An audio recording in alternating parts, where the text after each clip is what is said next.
കീം പരീക്ഷാ ഫലം റദ്ദാക്കി ഹൈക്കോടതി. റാങ്ക് ലിസ്റ്റ് പുനഃക്രമീകരിക്കണമെന്ന് ഹൈക്കോടതി നിർദ്ദേശിച്ചു. പ്രവേശന നടപടികളുടെ അന്തിമഘട്ടത്തിൽ പ്രോസ്പെക്ടസിൽ മാറ്റം വരുത്തിയത് തെറ്റാണെന്നും ഹൈക്കോടതി. മഞ്ജുഷ് ഗോപാൽ വിവരങ്ങളുമായി. മഞ്ജുഷ്, സർക്കാരിന് തിരിച്ചടിയാണ്, അതിലേറെ തിരിച്ചടിയാണ് പ്രവേശനം കാത്തിരിക്കുന്ന വിദ്യാർത്ഥികൾക്ക്. എന്തൊക്കെ കാരണങ്ങൾ കാണിച്ചാണ് ഹൈക്കോടതി കീം ഫലം റദ്ദാക്കിയിരിക്കുന്നത്? ശ്രീജ, എഞ്ചിനീയറിംഗ് പ്രവേശനം കാത്തിരിക്കുന്ന 76,000 വിദ്യാർത്ഥികൾക്കാണ് വലിയ ആശങ്കയുണ്ടാക്കിക്കൊണ്ട് ഹൈക്കോടതിയിൽ നിന്ന് ഇന്ന് വിധി വന്നിരിക്കുന്നത്. സംസ്ഥാന സർക്കാരിന് ഇത് വലിയ തിരിച്ചടിയാണ്. കീം പരീക്ഷാ ഫലം കീമിന്റെ റാങ്ക് ലിസ്റ്റ് റദ്ദാക്കുക എന്ന് പറയുമ്പോൾ അതിസങ്കീർണമായ നടപടിക്രമങ്ങളിലേക്ക് കാര്യങ്ങൾ പോകേണ്ടി വരും. ഓഗസ്റ്റ് 25-ന് മുൻപ് എഞ്ചിനീയറിംഗ് പ്രവേശനം പൂർത്തിയാക്കേണ്ടതുണ്ട്. അതിലേക്ക് കടക്കുകയായിരുന്നു ഉന്നത വിദ്യാഭ്യാസ വകുപ്പ്. അതിനിടെയാണ് ഇപ്പോൾ റാങ്ക് പട്ടിക പുനഃപ്രസിദ്ധീകരിക്കണം എന്നുള്ള ആവശ്യം ഹൈക്കോടതി ഉന്നയിച്ചിരിക്കുന്നത്. അതിനാൽ തന്നെ ഇനി സംസ്ഥാന സർക്കാരിന് വലിയ തലവേദന ഉണ്ടാകുന്ന നിയമ പോരാട്ടങ്ങളോ അല്ലെങ്കിൽ വലിയ തീരുമാനമെടുക്കേണ്ട ഒരു സാഹചര്യമോ ഉണ്ടായിരിക്കുകയാണ്. ഇതിന് ഹൈക്കോടതി പറഞ്ഞിരിക്കുന്ന കാരണം വിവേചനപരമായാണ് കീം പരീക്ഷയുടെ റാങ്ക് ലിസ്റ്റ് തയ്യാറാക്കിയിരിക്കുന്നത്. സംസ്ഥാന സർക്കാർ ഒരു മാറ്റം വരുത്തിയിരുന്നു ഇത്തവണ കീം പരീക്ഷയുടെ റാങ്ക് പട്ടിക തയ്യാറാക്കുന്നതിൽ. നേരത്തെ റാങ്ക് പട്ടിക തയ്യാറാക്കുമ്പോൾ കേരള സിലബസിൽ പഠിച്ച് പ്രവേശന പരീക്ഷ എഴുതിയ വിദ്യാർത്ഥികൾക്ക് അത് തിരിച്ചടി ഉണ്ടാകുന്നു, അവർക്ക് നഷ്ടമുണ്ടാകുന്നു എന്നുള്ള ഒരു പരാതി ഉണ്ടായിരുന്നു. റാങ്ക് പട്ടികയിൽ ഇടം പിടിക്കുന്ന വിദ്യാർത്ഥികളുടെ അനുപാത കണക്കെടുക്കുമ്പോൾ CBSE സ്ട്രീമിൽ പഠിച്ച് പരീക്ഷ എഴുതിയ വിദ്യാർത്ഥികൾക്ക് അവസരം കൂടുതൽ കിട്ടുന്നു എന്നുള്ള പരാതി ഉണ്ടായിരുന്നു. ഇത് മാറ്റുന്നതിന് വേണ്ടിയായിരുന്നു പുതിയൊരു ഫോർമുല മാർക്ക് ഏകീകരണത്തിന് വേണ്ടി രൂപീകരിച്ചത്. അതാണ് ഇപ്പോൾ ഹൈക്കോടതി ഇടപെട്ട് വേണ്ടെന്ന് വെച്ചിരിക്കുന്നത്. CBSE സ്ട്രീമിൽ പഠിച്ച ഹന ഫാത്തിമ എന്ന വിദ്യാർത്ഥിനി നൽകിയ ഹർജിയാണ് കോടതി അംഗീകരിച്ചിരിക്കുന്നത്.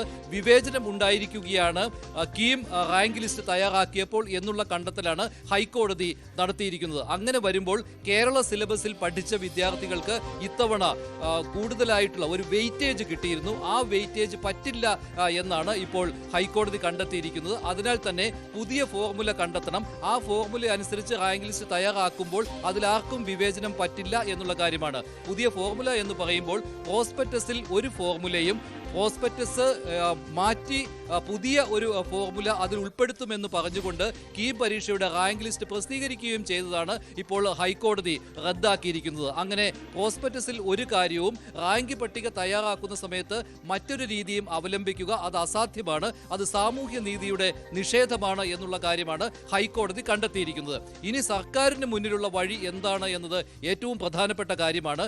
ക്യാബിനറ്റ് കൂടി ഇതിലൊരു തീരുമാനം എടുക്കുമെന്നാണ് ഉന്നത വിദ്യാഭ്യാസ മന്ത്രി പറഞ്ഞിരിക്കുന്നത്. പക്ഷേ അപ്പീൽ പോവുകയാണെങ്കിൽ അത് മറ്റൊരു നിയമ പോരാട്ടത്തിലേക്ക് കടക്കും. അത് കൂടുതൽ സമയം എഞ്ചിനീയറിംഗ് പ്രവേശനത്തിന് വേണ്ടി വരുന്ന ഒരു സാഹചര്യം ഉണ്ടാകും. വിദ്യാർത്ഥികൾക്ക് കൂടുതൽ ആശങ്കയുണ്ടാവും. പക്ഷേ ഇവിടെ പ്രശ്നം എന്ന് പറയുന്നത് റാങ്ക് പട്ടിക തയ്യാറാക്കിയത് ഒരു കൂട്ടം വിദ്യാർത്ഥികൾക്ക് വിവേചനം ഉണ്ടാകുന്ന രീതിയിലാണ് എന്നുള്ള കണ്ടെത്തൽ ഹൈക്കോടതി അങ്ങനെ ഒരു വിലയിരുത്തൽ നടത്തിയതോടുകൂടി സംസ്ഥാന സർക്കാരിന് ആർക്കും വിവേചനം വരാത്ത രീതിയിലുള്ള ഒരു പുതിയ ഫോർമുല ഉണ്ടാക്കുവാനുള്ള സാഹചര്യം ഉണ്ടോ, അതോ പഴയ ഫോർമുല അനുസരിച്ചുകൊണ്ട് തന്നെ എഞ്ചിനീയറിംഗ് പ്രവേശന പരീക്ഷയ്ക്ക് വേണ്ടി ഒരു പുതിയ പട്ടിക തയ്യാറാക്കണോ എന്നുള്ള ഒരു തലവേദനയാണ് ഉണ്ടായിരിക്കുന്നത്. എന്തായാലും ഒരു കാര്യം ഉറപ്പിച്ചു പറയാം, എഞ്ചിനീയറിംഗ് പ്രവേശന നടപടികൾ സംസ്ഥാനത്ത് നീണ്ടുപോകുവാനുള്ള ഒരു സാഹചര്യം ഇപ്പോൾ ഉണ്ടായിരിക്കുകയാണ്. ഇവിടെ ഉദ്യോഗസ്ഥ തല വീഴ്ച ഉണ്ടായിരിക്കുന്നു എന്നുള്ള കാര്യത്തിൽ യാതൊരു സംശയവുമില്ല. കേരള സിലബസിൽ പഠിച്ച് എഞ്ചിനീയറിംഗ് പ്രവേശന പരീക്ഷ എഴുതുന്ന വിദ്യാർത്ഥികൾക്ക് റാങ്ക് പട്ടിക വരുമ്പോൾ അതിലൊരു അവഗണന ഉണ്ടാകുന്നു എന്നുള്ള പരാതി വർഷങ്ങളായിട്ടുണ്ടാവുന്നതാണ്. പക്ഷേ ആ പരാതി പരിഹരിക്കുന്നതിന് വേണ്ടി ഒരു തീരുമാനമെടുത്തപ്പോൾ ആ തീരുമാനം വരാൻ വൈകി, മന്ത്രിസഭയുടെ അംഗീകാരം കിട്ടാൻ വൈകി, വിദഗ്ധ സമിതി റിപ്പോർട്ട് നൽകിയതാണ്. പക്ഷെ തീരുമാനം വരാൻ വൈകി. റാങ്ക് പട്ടിക തയ്യാറാക്കുന്നതിന് തൊട്ട് മുൻപാണ് ഇങ്ങനെയൊരു തീരുമാനം വന്നത്. അപ്പോൾ അതനുസരിച്ച് പ്രോസ്പെക്ടസിൽ ചില തിരുത്തൽ വരുത്തുകയായിരുന്നു. ആ തിരുത്തൽ അംഗീകരിക്കാൻ പറ്റില്ല എന്നുള്ള കാര്യം ഹൈക്കോടതി പറഞ്ഞിരിക്കുകയാണ്. അങ്ങനെ സംസ്ഥാനത്ത് എഞ്ചിനീയറിംഗ് പ്രവേശന പരീക്ഷ ഫലം റദ്ദാക്കുന്നതോടുകൂടി പ്രവേശന നടപടികൾ നീണ്ടുപോവുകയും സംസ്ഥാന സർക്കാർ വലിയൊരു വെട്ടിലായിരിക്കുകയുമാണ്. ഉന്നത വിദ്യാഭ്യാസ മന്ത്രി അല്പം മുമ്പ് സംസാരിച്ചപ്പോഴും മന്ത്രിയുടെ വാക്കുകൾ കേൾക്കാം. മന്ത്രി പറഞ്ഞപ്പോഴും മന്ത്രി ഒരു ആത്മവിശ്വാസത്തോടെ കാര്യങ്ങൾ പറഞ്ഞില്ല. അപ്പീൽ പോകും എന്ന് ഉറപ്പിച്ചു പറയുവാൻ മന്ത്രിക്ക് കഴിയുന്നില്ല. അപ്പീൽ സാധ്യതകൾ പരിഗണിക്കാം എന്നാണ് പറഞ്ഞിട്ടുള്ളത്. മന്ത്രിയുടെ വാക്കുകളിലേക്ക്. മഞ്ജുഷ്, മന്ത്രിയുടെ വാക്കുകളിലേക്ക് നമുക്ക് വരാം. പക്ഷേ ഇതിപ്പോൾ ഇനി ഈ പ്രോസസ്സ് ഒന്നിൽ നിന്ന് ആരംഭിക്കേണ്ടി വരും. ഇപ്പോൾ തന്നെ പ്രവേശനത്തിന്റെ നടപടികൾ വൈകിക്കൊണ്ടിരിക്കുകയാണ്.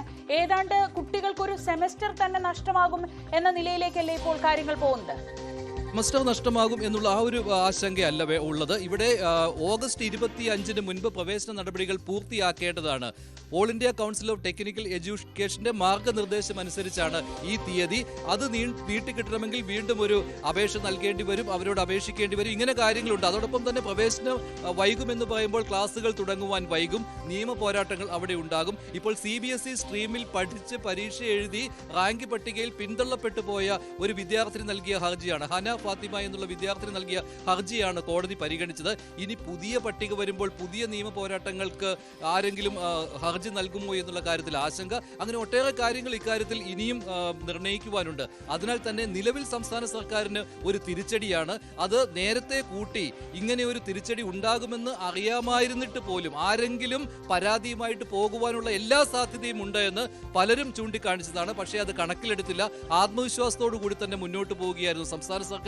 പക്ഷേ അവിടെയാണ് ഇപ്പോൾ ഒരു തിരിച്ചടി ഉണ്ടായിരിക്കുന്നത്. അതിനാൽ തന്നെ ഇതിൽ ഇനിയും സംസ്ഥാന സർക്കാരിന് അപ്പീൽ പോകുവാനുള്ള സാധ്യത ഉണ്ട് എങ്കിൽ പോലും വിദ്യാർത്ഥികളുടെ ആശങ്ക പരിഹരിച്ചുകൊണ്ട് വളരെ പെട്ടെന്ന് പ്രവേശന നടപടികളിലേക്ക് പോകണമെങ്കിൽ നിയമ പോരാട്ടത്തെക്കാൾ ഒരു തീരുമാനത്തിലേക്ക് വരികയാണ് നല്ലത് എന്നുള്ള കാര്യവും പലരും പറയുന്നുണ്ട്, പല വിദ്യാഭ്യാസ പ്രവർത്തകരും പറയുന്നുണ്ട്. അങ്ങനെ വരികയാണെങ്കിൽ പഴയ രീതിയിലേക്ക് പോകേണ്ടി വരും. അടുത്ത വർഷത്തോടുകൂടി ഈ പ്രോസ്പെക്ടസിൽ ഒരു മാറ്റം വരുത്തേണ്ടി വരും. അത് കാലേക്കൂട്ടി ചെയ്യേണ്ടി വരും.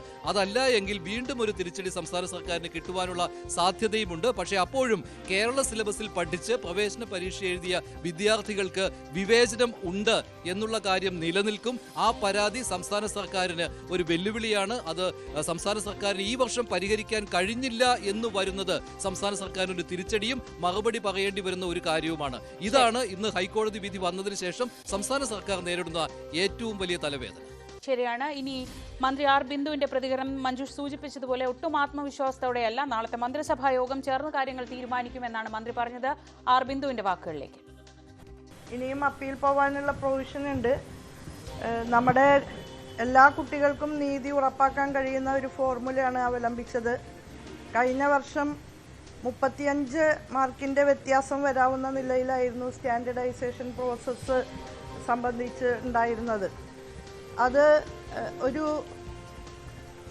കേരള ബോർഡിൽ പഠിക്കുന്ന ഒരു കുട്ടി ഫുൾ മാർക്ക് നേടിയാലും 35 മാർക്ക് അവർക്ക് കുറവ് കിട്ടുന്ന സ്ഥിതിയായിരുന്നു കഴിഞ്ഞ വർഷം ഉണ്ടായത്. അതിനെക്കൂടി അടിസ്ഥാനപ്പെടുത്തിയാണ് എല്ലാവർക്കും നീതി ഉറപ്പാക്കാവുന്ന ഒരു ഫോർമുലയിലേക്ക് എത്തിച്ചേർന്നത്. അത് ക്യാബിനറ്റിൽ കൂടി അംഗീകരിച്ചതിന് ശേഷമാണ് അത് നടപ്പാക്കിയത്. അതുകൊണ്ട് തന്നെ കോടതിയിൽ നിന്ന് ലഭ്യമായിട്ടുള്ള വിധി മുഖ്യമന്ത്രിയായും ക്യാബിനറ്റ് മറ്റ് മിനിസ്റ്റേഴ്സുമായിട്ടൊക്കെ ചർച്ച ചെയ്ത് തീരുമാനമെടുക്കാമെന്നാണ് കരുതുന്നത്. പ്രോസ്പെക്ടസിൽ പ്രൊവിഷൻ ഉണ്ട് അതിന്. ഇത് കോടതിയിൽ ഇനി പോകേണ്ട കാര്യമാണ് എന്നുള്ളത് കൊണ്ട് ഞാൻ അതിനെക്കുറിച്ച് ഇനി കൂടുതൽ ഡീപ്പായിട്ട് പ്രതികരിക്കുന്നില്ല. ഇപ്പം പ്രഥമ പ്രതികരണം മാത്രമാണ് ഇപ്പം എനിക്ക് നൽകാൻ സാധിക്കുക. മന്ത്രി ആർ ബിന്ദുവിന്റെ പ്രതികരണമാണ് കണ്ടത്. എന്തായാലും വലിയ നിയമ പോരാട്ടത്തിലേക്കും നൂലാമാലകളിലേക്കും സാങ്കേതികത്വത്തിലേക്കും ഒക്കെയാണ് പോകുന്നത്. അതിനിടയിൽ കഷ്ടപ്പെടുന്നത് കുട്ടികളായിരിക്കും. പഠിച്ച് പരീക്ഷ എഴുതി റാങ്ക് ലിസ്റ്റ് വന്നതിന് ശേഷം ഇനി വീണ്ടും കാത്തിരിക്കേണ്ട അവസ്ഥയിലാണ് എഞ്ചിനീയറിംഗ് പ്രവേശനാർത്ഥികളായ കുട്ടികൾ.